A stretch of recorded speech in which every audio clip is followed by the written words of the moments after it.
Okay, good afternoon, y'all. I'm so excited because we have a special guest with us today, and we're going to be talking about something that is very relevant in our work as advocates, activists, in any line of industry that you work in. We know how important it is to stay educated. So we have Professor Rose with us today, and we're going to be talking about the subject that she's written in her most recent book, Metaracism.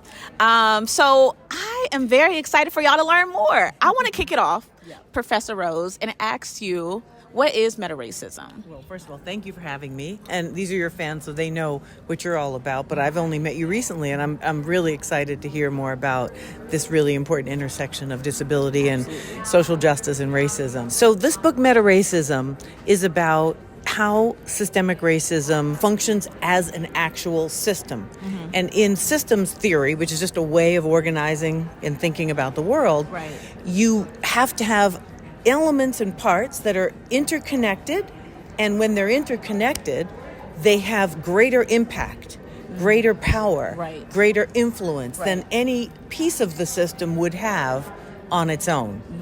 So meta is the system's term for increased effect. Right? So when you say meta effect, you mean there's a bigger, more systemic effect between parts. When I say meta-racism, I mean systemic racism produces meta-racism, which is more impactful, more compounding effects of racism when it's organized in a system. So if you're not organized in a system, say you're just a random person walking down the street, the laws are fair, everything is truly equal, but there's one cray-cray. That's not a system. There's always one. There's at least one. But if they're not backed up by the way society is organized, then it's not a system, it's just a random or an individual. But a system requires that there be consistent patterns of actions that produce consistent outcomes. So the way we fund schools, I talk about schools in the book, the way we pay for them with property taxes, but we have 150 years of significant post-emancipation housing discrimination. So if you force Black people to live in and reduce the value of their homes, and you fund public schools with property taxes, what have you done? You've created a meta effect, because now you have communities with very little money for schools, neighborhoods that are all white, that have tremendous resources for schools, but you say we're all contributing based on our income. We don't know. Right? But no, we know. We know why Black homes are actually over time lose value. We know why they're appraised for much less than they're really worth. We know that people were crowded into one neighborhood, and that it was often the worst because it was next to toxic waste from factories. Because we know all of that, we can say this is a system, and these are the multi-generational effects. Absolutely. That makes so much sense, and I think it's something that's so important for us to be very aware of, is when we're looking at, us, for instance, we represent the intersections of racial justice and disability justice. So I'm curious if you could take it a step further for us, and when we think about the intersectionality of meta-racism, can you describe or talk a little bit about how meta-racism is intersected with like things like just ableism, homophobia, sexism? Well, they are always intersecting if society creates an intersection. Right? It's not a natural intersection. So there could be a situation where it wouldn't make a difference. That's not the world we live in. So what happens is you have what I would for sure say is differences by gender, sexuality, disability, color, that show up inside of a racist system. Now, if you want to start with gender, then you'd have to move out from gender to have that intersectional question.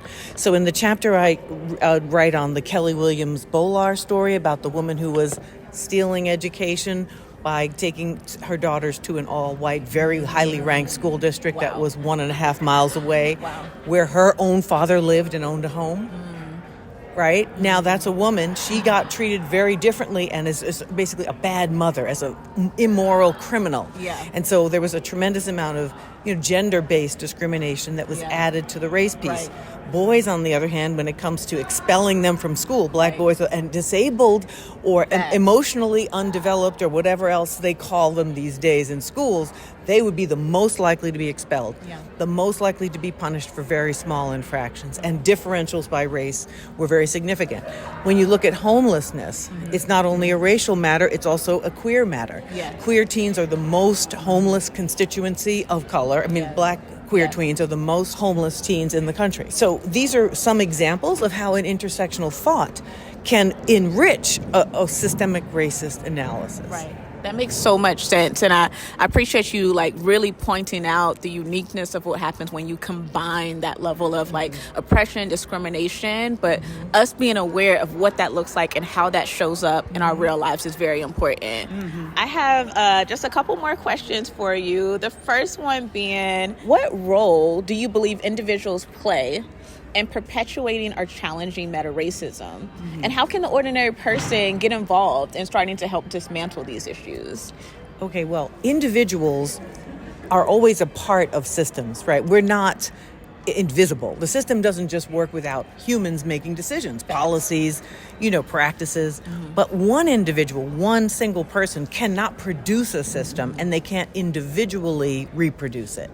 But we only almost talk about individual incidents. Yes. Right? You're a racist. No, you're a racist. Oh, that cop's a racist. You'd be like, I could say yes or no. It really don't make no difference. The rest of the things I'm talking about are going to keep happening. That's real. So I use this story sometimes. I'll say, look, you have two white folk living in houses that are right next to each other. This one's a super duper Trumpy. This one's a Black Lives Matter, queer people love everybody, everything, all the right, check. They're both of their white ass houses are going to be highly improved in value. Right. Both of their sets of kids are going to go to better schools. Right. Both of their sets of kids are going to be treated better by the police on average. On and on and on. So when you say what's your individual belief, it matters to have good values that are progressive, in my opinion, and pro-democracy. But it won't change the system because you vote for one person or another. So individuals can have an impact when they change the way they think about racism. Right. And that's what meta-racism is asking people to consider. Change the paradigm. We're not looking for individuals. We're looking for a way to think about how these things interconnect so that we can find leverage points to disconnect. Absolutely. That's super helpful. I just have one more question for you. The folks that we work with, they are on the front lines of doing so much incredible work. And, we see the realities of discrimination, violence, all of these things all the time. And it can weigh a lot on us. It can weigh a lot on those of us who are striving. I'm really curious with the work that you've been doing, all of your background, like what gives you hope and what allows for you to keep going each day in this work? Thank you for that. But let me first say, activists are a whole nother class of heroes. No. Yes. I can't be, I'm be honest. I'm a professor. I have a very, gentle life compared, at least at this point in my life, compared to most people. So I am not claiming to be living under the gun in the same way that people who put themselves directly in harm's way for the purposes of a common good. Facts. I mean, that's just really powerful to me. So I'm not in any way trying to take any shine from that. It's not the same. Yeah. What I see myself doing is helping that group of people that you're talking about transform the methods as in a productive way. To say, like, how else might we think about this to give us more options, right, in terms of how we can fight this. And thinking differently might also mean coming up with less confrontational strategies that might also save people, because we lose a lot of people with burnout and other things, Facts. right? So we want to think in all those intersectional ways between activists, thinkers, and people who design new ways of doing things. But the way I keep myself sane is by really disengaging from the world as much as I can when I'm not in the midst of it. Reading and writing for a year and a half on this. That's real. I mean, it was hard. I got to near the end of the book and I was just like writing through the tears, It's hard because you're just like, this is so painful. How could people not see someone's humanity? And you can still say, dude's tripping. And you don't have to affirm what they're doing. I'm not saying be an idiot. Facts. But I'm just saying, like, why would it just be so impossible? So that can be despairing. For me, it's Black music. Certain Black music. Not every type, but, some of it's for different purposes. But basically, it's Black music. It's dancing. It's laughing. It's being with people who got your back no matter what. Even if they really disagree with you that moment. And disengaging. The worst thing about social media, she says, on social media, but also being on social media. The worst thing is the way it reproduces and repeats the worst of us. Yeah, it does. The worst parts of us. It magnifies our worst behavior. It seeks it. That, I think, has been really destructive because we only learn how to be by what we continue to repeat. Yeah.